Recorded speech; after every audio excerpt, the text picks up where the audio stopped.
más y si tendrás algo que aportar. Creo que sí, porque Sí, bueno, este tema de la prueba del carbono 14 es un tema que, bueno... Bueno, yo también voy a cambiar un poquito de polinización, ¿no? Yo quería decir que también los mismos científicos que se han hecho con partes de este sindón, ¿no? Para hacer las pruebas, también reconocen que han podido ellos mismos contaminarla habiéndola tocado. Luego también uno de ellos, creo recordar, Lorenzo Garza Valdés, que es uno de los más importantes, que ha obtenido una muestra, ¿no? Que hoy en día es muy difícil conseguirla, por no decir imposible. Y él mismo reconoció que al tenerla delante se le cayó alguna lágrima, y al no tener ninguna seguridad, pues también él mismo reconoce que puede haberla contaminado y todo esto. Esto también puede afectar a la fecha de datación, ya que se juntan varias mezclas de fechas. No sé, David, si estarás de acuerdo sobre, bueno, que se contaminaron algunas muestras de la Sábana Santa y quizá pudo inducir a algún error, ¿no? En esas pruebas. Sobre todo me imagino que en el error del carbono 14 es el más obvio. De todas maneras, para mí hay muchas pruebas para demostrar que la Sábana Santa es auténtica.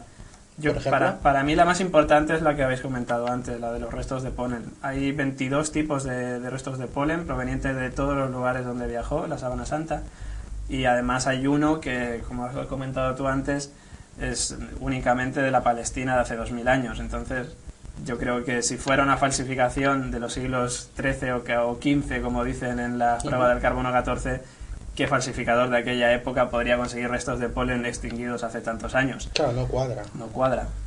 Además hay más pruebas, como en 1898, cuando la Casa de Saboya mandó a tomar unas fotos sobre el lienzo, pues se dieron cuenta, el fotógrafo, que al revelar las fotos, los negativos mostraban con gran nitidez la imagen de un hombre.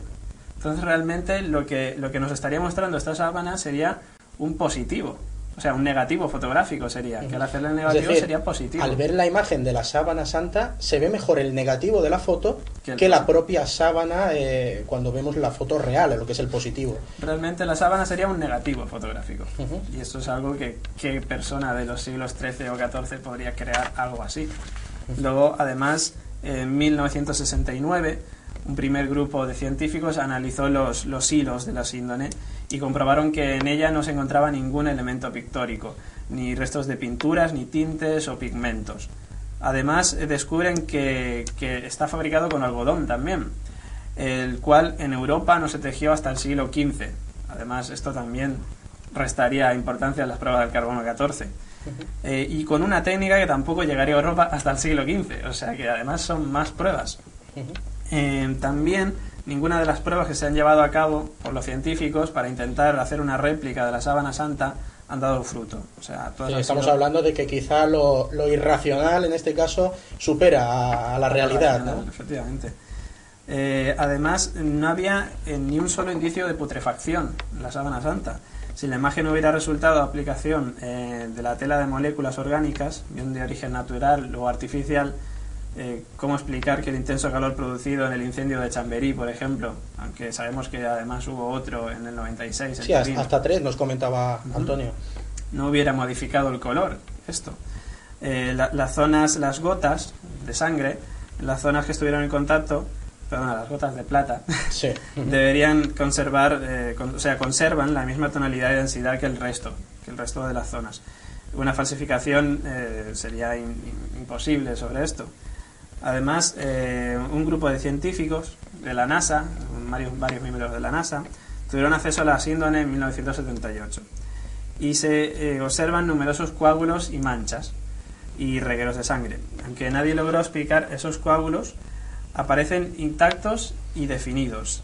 Si aceptamos la hipótesis de que el cadáver fue un hombre robado, o sea, imagínate que en vez de desaparecer, como parece ser que desapareció el cuerpo de Jesús, hubieran robado el cadáver, se notaría perfectamente en la Sábana Santa esos movimientos de sangre, ¿no? Además, otro dato sería que la sangre corresponde al grupo sanguíneo AB. Que era el grupo que se dice que tenía Jesús de Nazaret, el grupo sanguíneo. Actualmente es muy poco común. Pero en aquella época allí en Palestina, en la Judea del siglo I era la más común, la Palestina. Del 0 al 1 para adelante, antes de la cruzada y todo eso, era más lógico encontrarlo en la zona de Jerusalén, Palestina y todo eso, como dice nuestro compañero. Bueno, síguenos comentando. Nos estabas diciendo que se encontró ese tipo de sangre, regueros que no podían dar lugar a pensar que pudiese ser robado el cuerpo de Jesús.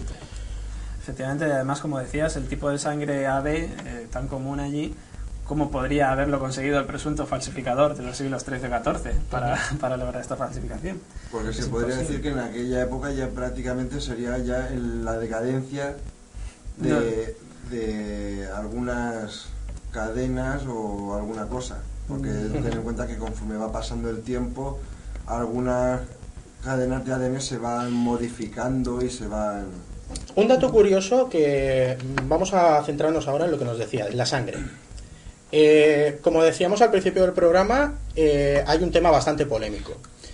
Científicos han llegado a clonar, por ejemplo, la oveja Dolly, conocida por todos, pero se está barajando la hipótesis de si sería posible clonar a Jesús. Es decir, con la sangre que se mantiene en la sábana santa, ¿sería posible extraer las cadenas de ADN y hacer un clon? ¿Crees que sería posible, Gema, por ejemplo? Yo creo que sería posible hacer un clon de una persona. Ahora que sea el mismo Jesucristo, no lo di por hecho, ya que en el tiempo en el que estamos hubieran modificado muchos datos. Yo en un principio pensaba que posiblemente el físico sí se podría clonar. Sí. Pero luego en el tema de la personalidad, aunque no tenga poderes, tenemos que tener en cuenta que nosotros nos hacemos por la sociedad. Entonces no creo que fuera parecido. Y luego también decían que querían utilizar una mujer virgen que se diera voluntariamente para este experimento. No sé, supongo que también deberían clonar, si se pudiera, la sangre de la Virgen María. Sí. Porque si no, ya ni siquiera físicamente podría tener un parecido, pero no veo. Sería una persona, pero no creo que fuera Sería Jesucristo. muy diferente en ese caso, porque por mucho que se pudiera hacer el cuerpo, también lo espiritual no sería lo mismo. Y como estaríamos hablando de que quizás no tendría ese poder que tenía en su época. Solamente sería físicamente como Jesús de Nazaret. Y como dice nuestra compañera Gemma, no sería ni siquiera la mitad de lo que es, aparte de que la cadena del ADN está más del 50% deteriorada y que también sería muy difícil hacerlo al 100%. ¿Crees, Antonio, que sería posible reconstruir las cadenas de ADN para poder realizar ese experimento, para poder clonar a Jesús de Nazaret? Actualmente no se puede, porque lo que es la ciencia no ha avanzado lo suficiente para poder reconstruir las cadenas hiladas de ADN. Pero en un futuro da la sensación que puede ser. De hecho, el científico Garza Valdés, que hemos comentado antes, Gema, es un científico que ha comentado que lo que es hay varias sectas, tanto en Estados Unidos, España, Italia, Francia, que están detrás de los científicos que tienen muestras de sangre de la sábana para, con gran suma de dinero, poder conseguir estos restos de sangre y intentar, si no ahora, sino en el futuro, reconstruir las cadenas hiladas de ADN y clonar a Jesús.